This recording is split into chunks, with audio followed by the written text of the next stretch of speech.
1,400 thereabouts polling units. We have decided to use the polling units as a reference of distribution, not wards, because realize that wards will not, using wards will not be equitable. Some wards have, you can imagine taking a ward, for example, in Shagamu, for example, like the Ogijo ward, and comparing it to a ward in Ikene.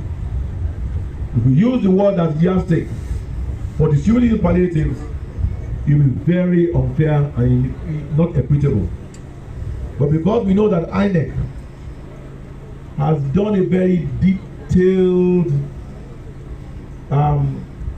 delineation of our polling units, to the point where all of us belong to a polling unit, and that has allowed us to determine the number of people that are in our different wards. So you find out that a ward in Ogijo, for example, will have by far more polling units than a ward in Ikene or Remo. So we decided that we'll use the polling units as a point of reference. So like I said in the first instance, we'll be distributing a total of 300,000 bags. Today, what we have here are not 10 kg bags. They are 5 kg bags, because when we began to think through this process, we were initially thinking of distributing 5 kg bags. But later we thought that it probably would be better and easier in terms of the logistics requirement to reduce the 50 kg bags to 10 kg bags. So this is just representative.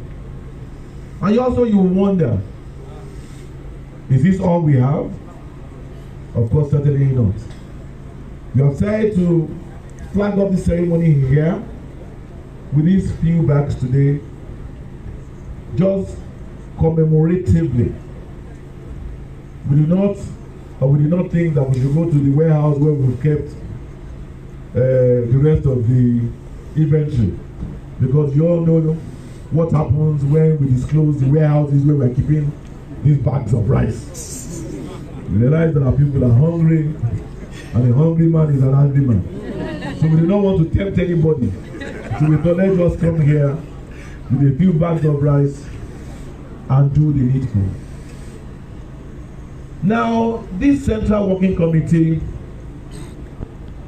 will now be inaugurating committees in each and every local government.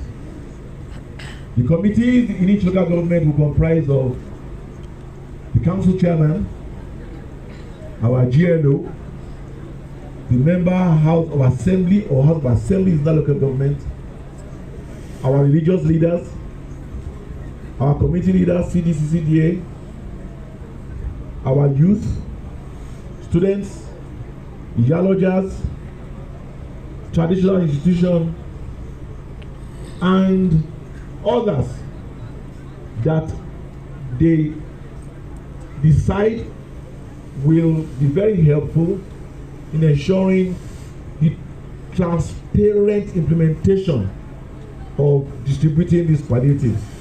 So the committee will be charged with inaugurating those local government palliative distribution committee.